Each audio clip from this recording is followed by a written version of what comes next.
Press record. Okay, I think we're recording. Okay, let's get started. We are doing section 3.2, part 2 of 2 linear models. Your homework is 3F to 3I. It seems lengthy, but most of it is graphing work.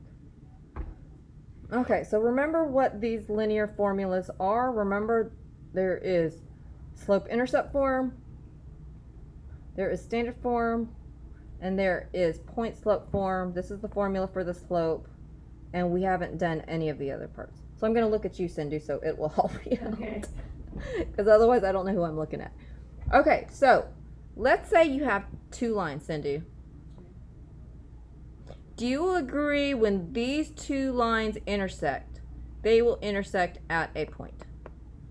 Yeah. Correct? Mm-hmm. And that is called the intersection. And so if I give you two lines, so let's say the first line is y. Oh, you know what? I actually think this is an example down here. Okay, there is. Okay, but do you also agree two lines can also, so in this case, the intersection point is some point. But Yeah. do you agree that there are two lines and they could never intersect because they're parallel? Yeah. So then their intersection is no solution. There is no intersection, right? No intersection.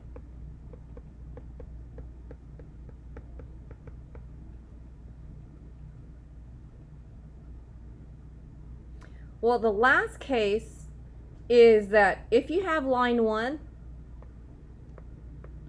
do you agree the second line can actually just be another line that is right on top of it? Yeah. And so the intersection will be infinitely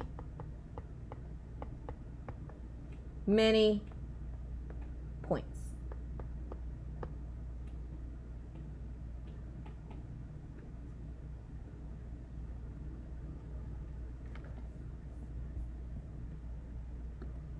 So these are the three scenarios, okay? So let's just do an example. We're ready to go.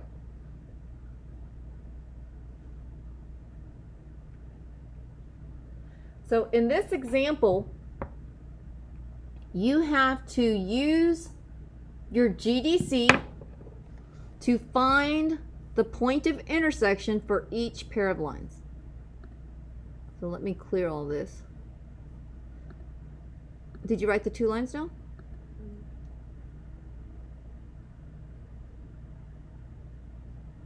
You have to go outside of the box.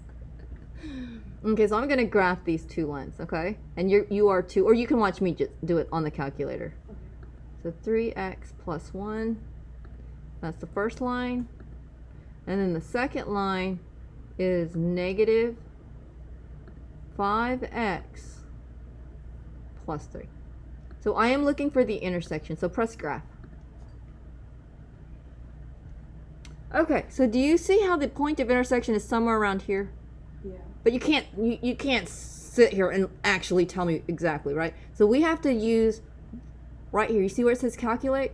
Mm-hmm. We have to use second trace. Okay, so you have to press second trace. And it's obvious from there which one to use, right? Choice 5, where it says intersect. Yeah. Okay, so now you're going to push that button. Did we already do this in last class? I don't know. I think I'm getting. I don't think we traced it. Okay, so as long as it's anywhere on the first curve, I think that's the blue one. So press enter. Make sure you see the second dot on your second curve, and then you know how they always say guess. Mm-hmm. Okay, so let's wait, and it is. It's 1, 2. Is it, wait, 1, negative 2. Do you see that? Yeah. Okay, so for A, the point of intersection is 1, negative 2. Okay, now, Sindhu, what's the difference between example A and example B? What do you think? Why do you think they put example B up there? Because example B is in standard form. Right, because there's one of the equations is in standard form, right? So in order to graph the second graph, you have to put it in y equals mx plus b form. And I feel like that's something we don't need to go over. And then you would just graph it and find the intersection. Okay. Make sense? Yeah. Okay, awesome.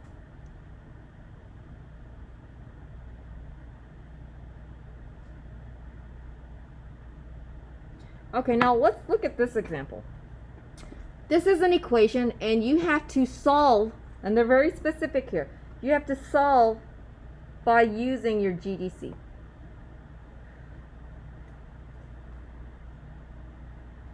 Okay, so how do we do this? Because like in real life, without a GDC, do you see how I can just solve for x here? I can add 1.37 on both sides, isolate x, that's the x value. Yeah. But they're asking for the point of intersection. So do you see how this is just one equation right here on one side? And this is another equation on the other side? So they're basically saying, when is y1 equal to y2? At what x value? And you can do this, Sindhu, for any equation. You can always graph the left side, no matter what. Always graph the right side and find their intersection, no matter what. So let's do that. Can I move over here? Yes. Because I'm I don't know, it's so crowded. such a glare. So all you have to do is graph the left side, and it doesn't matter how simple it is. Oh, you know what? Oh, I think I turned the wrong light on.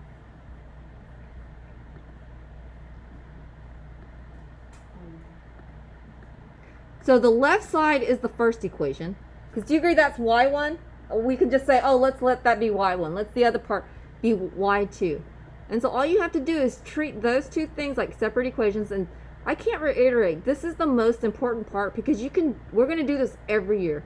Anytime you're stuck solving an equation with one variable, a linear one like this, well, it doesn't even have to be linear. You can just graph the left side, graph the right side, and then find the intersection.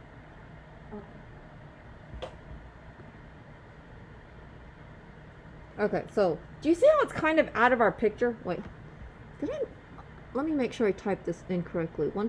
No, I didn't, because I didn't put 1.26. Second insert. 1.26, negative 5.3, 1.37. Okay, so let's graph.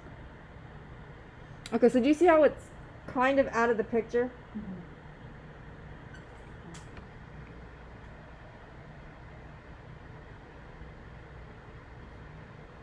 You would have to zoom in. No, because technically you just need to make sure it's on the first or second curve.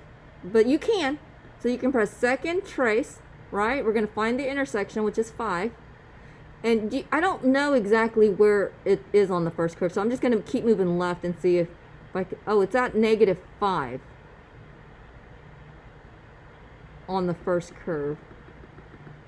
So let's just move it over so that I can make, oh, there it is. See? But you can zoom if you want. It doesn't matter where it is on the first curve. So press enter and then go to the second curve. So all I have to do is hop up that way. Oh, there it is, right there. Do you see it? Yeah. But so if you want to zoom, that's fine, and then guess. And that's what I got. Is that what you got?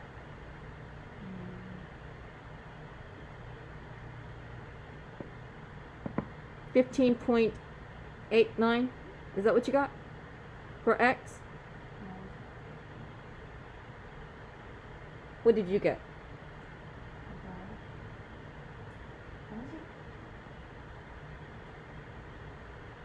I got 15.6. What'd you get for Y? 5.11. Huh? 5.12. You know what? Did I not put it in correctly? Let's make sure. So this is a good point here. I don't think I traced it correctly. No. You're not supposed to trace. You're supposed to use intersect. Yeah, I did. Then there's nothing to trace. But it's asking to.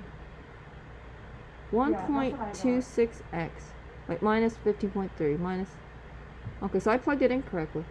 What did you get? Girl, walk up here! I don't know if I'm supposed to. What did you get?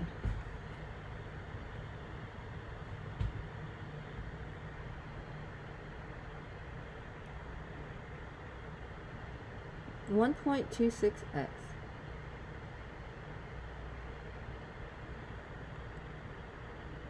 Oh, okay, well when you graph on the standard, did we get the same graph? For what? Zoom out. Hold on. Maybe I didn't pick the curve correctly. Okay, so let's just try it again. Second trace. Cindy and I, we are getting the different ones. No, I'm right. I guess that would be 4.7. Here, we'll look at it So I later. press second trace. Now what do I do? And you just select the first curve. And it's blinking blue. You press enter. And it says second curve. Make sure it's on the, blinking on the other curve. Okay? And then you press guess, enter. See? Oh, okay. That's, okay. I was like moving it around. Okay, so let's do the next example.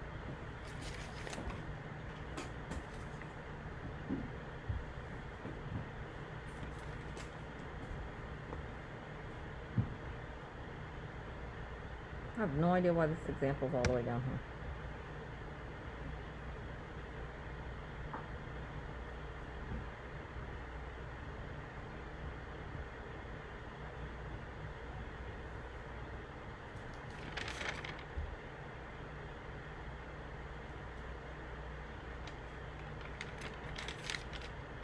Okay, a video streaming service charges a monthly service fee of 6.99 francs.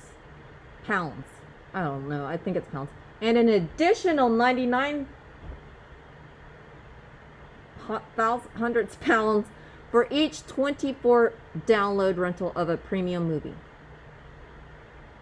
The total monthly cost of this service in Great Britain pounds, I'm assuming, is f of x. So let's write. So when you're doing your homework, Sindhu, make sure you just, this is what you need. You need the main function. And make sure you write little things to help you so that you don't have to find it in the story problem. Monthly fee.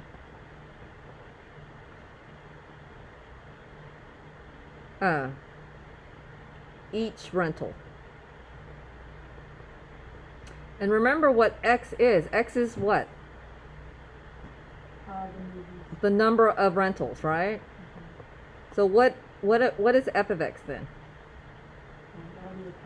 Monthly cost, right? Okay, so that way we don't have to keep looking at the problem. Okay, so for part A, it is asking find the total monthly cost for a month in which there are 5 premium movie rentals. So on the exam, how would you write this down correctly? F of 5. Good. Equals 0.99 times 5 plus 6.99.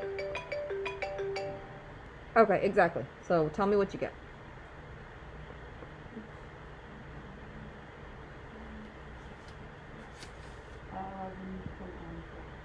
Yeah, 11 pounds, right? 11, how did they say? Did they just say 11.94 pounds? Okay, so that is if you rent 5 movies. So let's look at the second question. The second question says find F inverse. So that's the first thing. And then tell what X and F inverse represents in this function, in the context. So let's find F inverse. So let me rewrite it like this for you first. Okay, and tell me what to do next. You switch the X and the Y. So she is switching the X and the Y. Then what? Then you solve for Y. Then you solve for Y. And this is easy enough, right? So it's just X minus 6.99 divided by 0.99. Yes. And I'm going to put function notation back in. So then it asks, so this is part of our answer, but then it asks you, in this equation, what does X represent? And in this equation, what does F inverse represent? It would be the cost. X is the monthly cost, right? Do you agree? Yeah, because domain. And it's basically the reverse. So if we know this, then it should be the reverse, right? And then the domain would be the number. So basically, if you're finding F inverse, you're trying to figure out the number of rentals. Does that make sense? It's the reverse. Okay.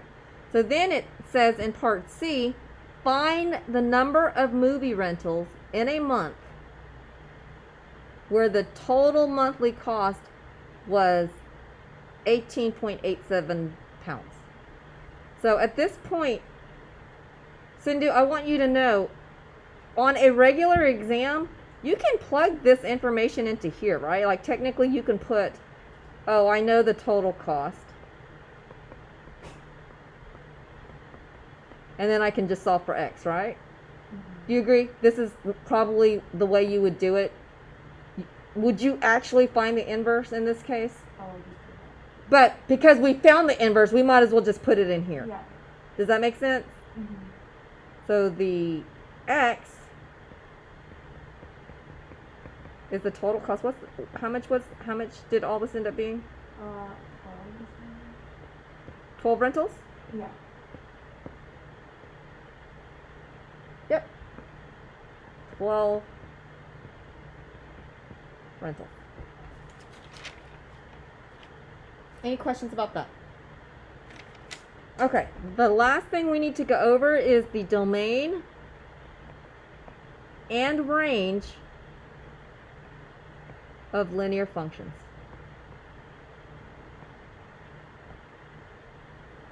Domain are all x values, and the range is all y values.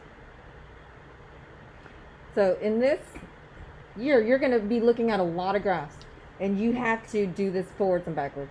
You have to determine easily, okay?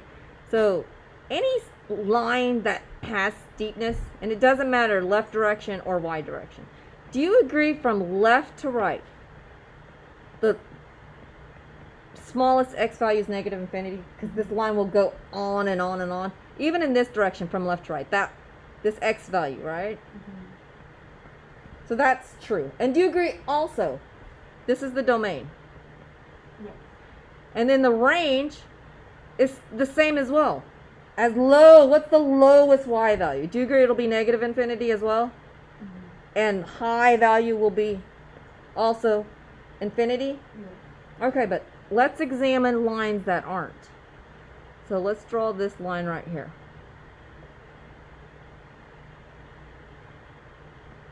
So that's the x and the y-axis. So I'm going to draw a red line here.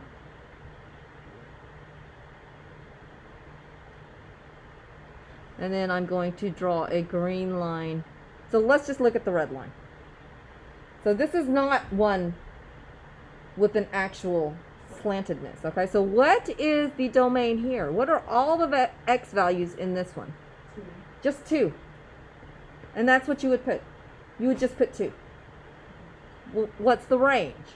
Negative infinity. It's forever down to forever up.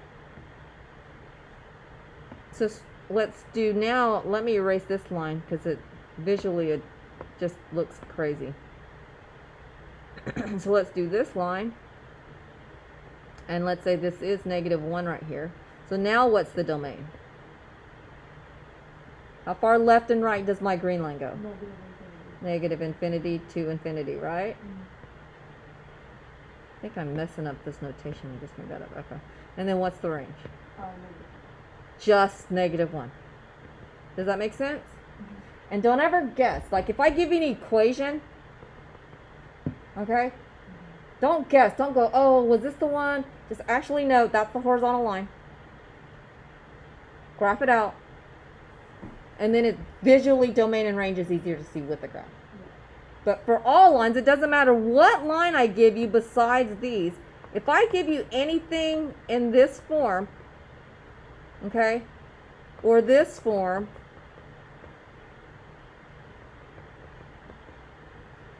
and you know it is a non-vertical or horizontal line, then this will always be the domain and range, no matter what. There's nothing to think about. Every line besides horizontal and vertical line. Does that make sense? Mm-hmm. Okay. That's today's lesson. Yeah.